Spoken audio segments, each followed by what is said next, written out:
Je m'appelle Al-Azaz et voici mon histoire. Je suis diplomate d'un grand pays du monde occidental. Je suis né musulman et j'ai grandi musulman. À l'âge de 29 ans, j'ai immigré dans ce pays et j'ai nourri le rêve de devenir diplomate pour cette nation. Je n'ai vécu que pour cela. Et en 2011, ce rêve s'est réalisé. J'ai commencé alors à vivre une vie que je n'avais pas imaginée. Le luxe, allant de réception en réception. Je me suis adonné à la grande vie à laquelle j'avais toujours aspiré. J'avais tout ce que je voulais. Tout ce que l'on peut imaginer selon le monde. Honneur, argent. Je ne pensais qu'à moi-même. Mais malgré tout, il y avait un vide en moi. Je n'avais pas la paix dans mon cœur. J'avais l'impression qu'il me manquait quelque chose sans savoir ce que c'était. J'étais toujours triste et ma joie reposait sur l'approbation des autres. Je cherchais Dieu dans ma religion, l'islam, priant 5 fois par jour.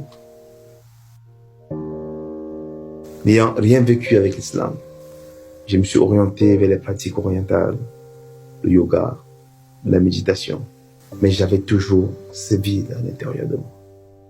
Alors que je finissais une mission en Afrique, je me suis fait la promesse de découvrir ma véritable identité. En août 2016, ma vie a basculé. Au milieu de la nuit, j'ai été réveillé avec une terrible envie d'aller sur mon ordinateur pour faire une recherche. Je suis allé dans ma salle d'études. Ma femme, elle, était couchée dans la chambre d'à côté. Et j'ai tapé un mot sur Google que j'ai oublié. Le premier résultat sur Google était une émission de la chaîne chrétienne EMCI TV. J'ai regardé la vidéo et j'étais complètement pétrifié par les paroles qui sortaient de la bouche du pasteur. J'ai eu la chair de poule. Je tremblais. À la fin de la vidéo, il a prié et demandé qui voulait recevoir Jésus-Christ. J'ai évidemment dit oui. Avant cette nuit, je ne pouvais pas dire que Jésus est le Fils de Dieu. Mais ce soir-là, j'ai confessé le nom de Jésus-Christ comme étant le Fils de Dieu. J'ai cru qu'il est mort sur la croix avec mes péchés et qu'il est ressuscité le 3e jour. Dès cet instant, une paix indescriptible a rempli mon cœur. Et depuis ce jour, je suis toujours joyeux. Je me sentais léger. Je ressentais pour la première fois de ma vie la présence de Dieu en moi. Je me suis réveillé et je chantais. Ma femme m'a demandé ce qui se passait, évidemment, parce que j'avais l'habitude de me réveiller de mauvaise humeur. Je lui ai raconté ce qui s'était passé la nuit dernière et je lui ai dit que j'avais reçu Jésus-Christ dans ma vie.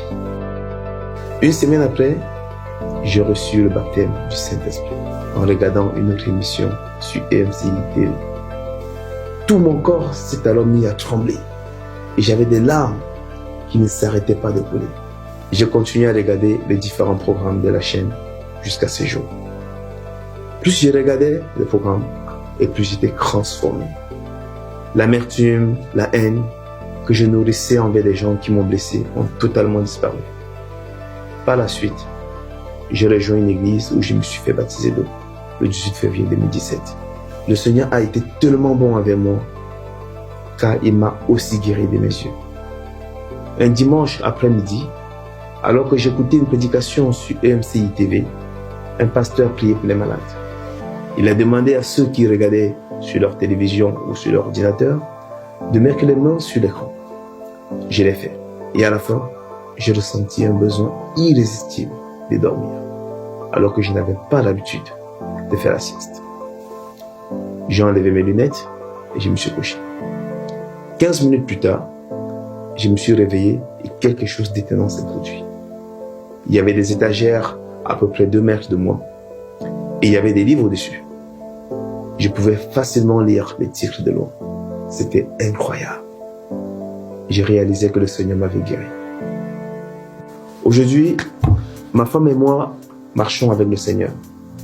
Le Seigneur nous a mis à cœur d'aider les orphelins. C'est ce que nous avons commencé à faire. J'ai commencé un doctorat de théologie par correspondance. Mais à cause de mes responsabilités au travail, je n'arrivais pas à faire les deux en même temps. j'ai finalement pris la décision cette année de quitter mon travail pour faire un doctorat en théologie à plein temps dans une université chrétienne, car je sais que le Seigneur m'appelle à le servir.